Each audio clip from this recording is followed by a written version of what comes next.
Hello, everybody. Thank you so much for joining me today. I just wanted to share a few thoughts about the Ubuntu movement. It's one of my favorite philosophies for really developing and sustaining ourselves right now. And I think it's probably one of the ways that I feel is a model for the future. Now, some people are familiar with Ubuntu, some people aren't.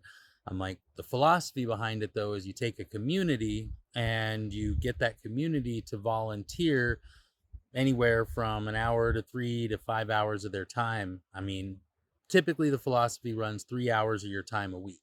Now, if you're what I would say a smaller community, I mean, if you have 1,000 people in your community, well, that 3 hours a week, that's 3,000 hours of work from your community that you can use in this model. And now what the model does is it says, hey, we take that labor and we build community projects.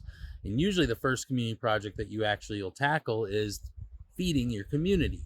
So you start creating a community garden, and with your, let's just say 500 people decided to participate, just half your community, that's still 1,500 hours of work that you get every single week that's dedicated to creating food for your community. Now, what's really exciting is after some time, you develop actually a big farm and you start feeding everybody in your community. Now, the philosophy as well is you produce 3 times what your community needs. So you figure out what your community needs and you start producing it. And eventually you get to a point where you're no longer building the farm. Now you're just maintaining it. So let's just say that takes a couple hundred hours a week to maintain your large community farm.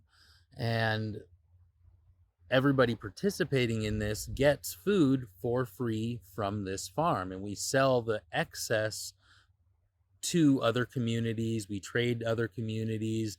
Whatever it is that we need, we can trade for. We have enough. We can feed ourselves, but we now have all this extra labor.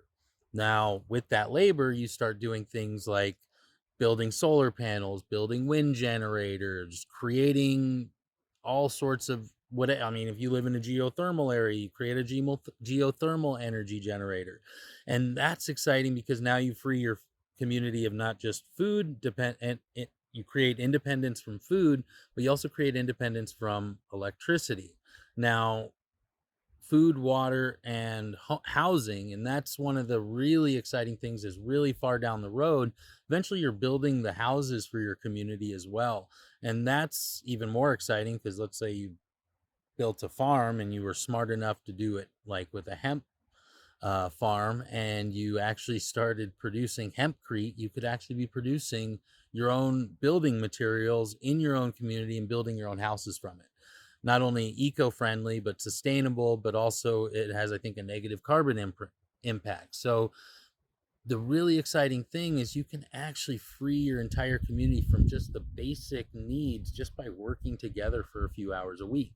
Now, I think the most exciting part of this is eventually you start reaching out to the other businesses in your town. And like, let's say we have a fish farm here up the creek. We say, hey, Mr. Fish Farm, we want to expand your operations so that it can produce 3 times what our community needs.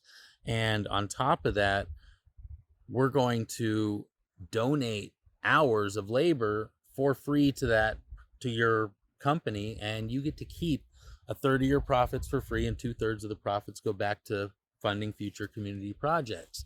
Now, I'm not the one that decided and came up with this. Michael Tellinger is the one who really promotes this Ubuntu philosophy, but I really like it because now you're eliminating risk from your businesses, creating nothing but profit, nothing but upside, nothing but benefit. It's a win-win-win for everybody involved, and I'm a big fan of win-win-win situations. Now, the really exciting part is eventually you start freeing people up so they can create their own art, their own things they want to do, their own passions, and you start just giving people the opportunity to do what they want to do the way they want to do it, and all of their needs are met. So now you have the opportunity to go pursue what you want, to pursue what you desire, to create, to not be encumbered. I need to make a lot of money. You're like, oh, I can do what I want to do and enjoy what I want to do without worrying about money.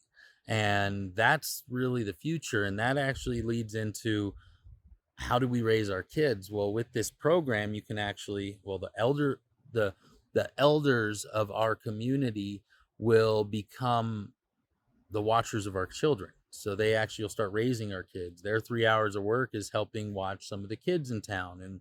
And now you have free childcare, free daycare for people to pursue what it is that they need to pursue. So now we're unencumbered. We have the opportunity, the space, the time, and then we get to actually put our kids through this system. So they get to first learn how to plant the seeds, then how to jar things, then how to run an inventory.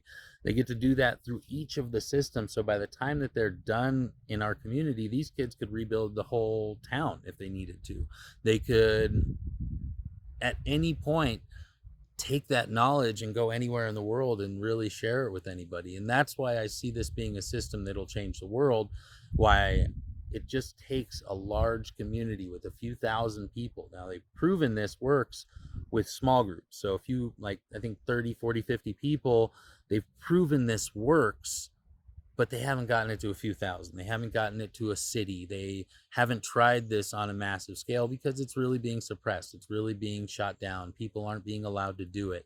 Why? Because community is the solution to, I think, all the problems that we're facing right now. And if we have a community model that actually creates community, and on top of that, you'll create connections. You'll actually be interacting with your community. Issues and problems that usually go unaddressed aren't going to go unaddressed. You're going to have a council of elders that actually handles issues right there on the spot versus a law system that fails everybody. And with everybody working together, meeting together, everybody will meet with those council of elders. It's like we'll actually be able to discuss, handle, and create, because to decide what community projects we're going to do, we're going to have to sit down and decide what it is that's important to us, what it is that we want to focus on first, what it is that we're eventually going to focus on, and what it is that way down the road we want to have as our goal is eventually every house is built, everybody's being fed, we have all the electricity, we have all of the everything that we need, and now people can go pursue and get everything they want. And that's I think the future is we have the opportunity right now to change the models that are breaking. And as the models break, we need to implement these. And the sooner we implement those, the easier that transition is going to be versus being forced to implement things in a time that's more stressful. When times are easy is the best time to do it. Just like they say, planting, the best time to plant a tree is 10 years ago. The second best time is right now.